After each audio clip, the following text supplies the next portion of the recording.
The contamination crisis in Madison Heights returned to court today. The big question now is, should the owner of the building behind the green ooze be forced to pay to tear it down? The trial continued with testimony about how the fire department discovered dangers in the building.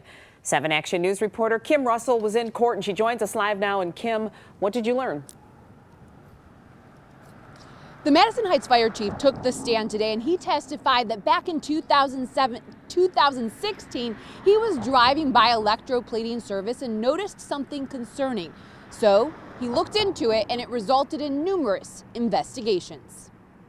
As drivers passed by the area where electroplating service is on 10 Mile near I-696 and Cousins Avenue in Madison Heights in December last year, they saw this green ooze. We now know it's hazardous waste, poisonous hexavalent chromium, and other chemicals. Turns out it was not the first time someone drove by and saw something concerning.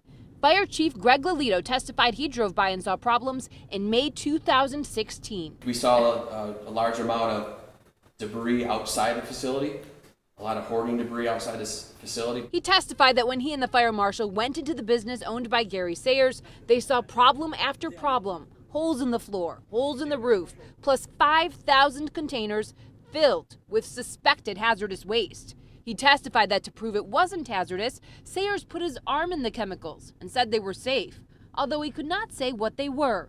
They also saw an earthen pit filled with green chemicals. The earthen pit was full of a liquid. What color was the liquid? Green. He says Sayers was cited for numerous violations and they contacted the state, leading to the environmental investigation. The EPA eventually responded and cleaned up those thousands of containers of hazardous waste and the green liquid. However, they did not decontaminate the soil at the bottom of that earthen pit. The city says in order to do that and prevent the flow of poisonous hexavalent chromium, the building needs to go. Madison Heights is sued to make that happen. The attorney for Sayers has tried during the trial to make the case that if the situation is so urgent that the building needs to be torn down, the government should have moved more quickly. We were giving Mr. Sayers a chance. Right, but that was chance, 7 months. okay, is that, We were giving Mr. Sayers the opportunity okay, to correct the actions that we discovered. The trial continues tomorrow when Sayers' side is expected to bring witnesses. Reporting live in Pontiac, Kim Russell, 7 Action News. All right, Kim, thank you. And